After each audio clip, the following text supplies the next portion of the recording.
Sekarang kita masuk ke dakwah terang-terangan. Setelah berjalan beberapa waktu, datanglah wahyu lagi kepada Nabi SAW, dan itu tepatnya surah Al-Hijr, surah nomor 15 ayat 94 sampai 95. Nah, artinya di ayat 94-nya, sampaikanlah oleh Muhammad secara terang-terangan segala apa yang diperintahkan kepadamu dan berpalinglah dari orang-orang musyrik. Sampaikan saja, nggak usah peduli. Mereka terima tidak terima nggak penting.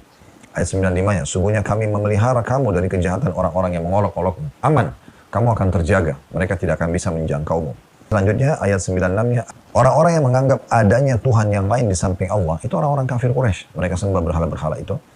Maka mereka kelak akan mengetahui akibat-akibatnya bila mereka tidak meninggalkannya. Maksudnya dengan kesengsaraan dunia dan di akhirat pun mereka akan disiksa. Bermula dari siksa kubur sampai nanti siksa neraka. Wa'naudzubillah. Selanjutnya ayat 97-nya, dan kami benar-benar dan sungguh-sungguh mengetahui Muhammad bahwa dadamu menjadi sempit disebabkan apa yang mereka ucapkan. Karena mereka mengatakan Muhammad itu penyihir, penyamun, ya pendusta. Itu memang mengganggu. Tapi selama kamu benar, nggak usah khawatir. Kembali kepada ayat 94, fasda' bima tu'mar. Lanjutkan saja dakwamu, sampaikan terang-terangan. Wa'arid 'anil musyrikin, tinggalkan saja orang-orang musyrik itu. Nggak usah pedulikan perkataan mereka. Anda kalau sedang berdakwah, menyampaikan yang benar, kalau Allah, kalau Rasul, nggak usah peduli. Dan pasti ada orang yang tidak suka dengan Anda. Karena Anda akan bicara sunnah, maka lawan sunnah yang mereka kerjakan dari bid'ah pasti akan mengganggu mereka. Anda kalau bicara tentang iman dan Anda singgung kemaksiatan, ahli maksiat akan tersinggung. Begitu seterusnya. Maka kita tidak usah peduli. Yang penting kita sampaikan dengan cara yang baik. Kita juga tidak perlu menjatuhkan orang lain atau menghina-hina apa yang mereka sembah. Itu dilarang juga dalam syariat. Tapi sampaikan, nanti biarkan Allah menyampaikan hidayah itu kepada mereka.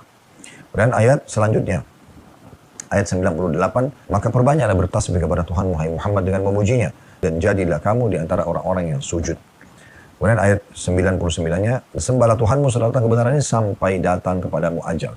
Ini ayat 99 ini surah Al-Hijr, ayat yang paling kuat, yang harus dipegangi bagi orang yang sudah hijrah, sudah tahu manhaj salaf ini, sudah tahu kebenaran, bertahan sampai ajal datang. Jangan berubah-ubah, jangan mudah futur, meninggalkan istiqomah, ya meninggalkan keyakinan kita, bimbang, lalu mulailah kena syubhat, ya mulai masuk ke syirikan, mulai masuk ke perbuatan bid'ah. Ini bahaya sekali. Tetap komitmen konsisten sampai datang ajal.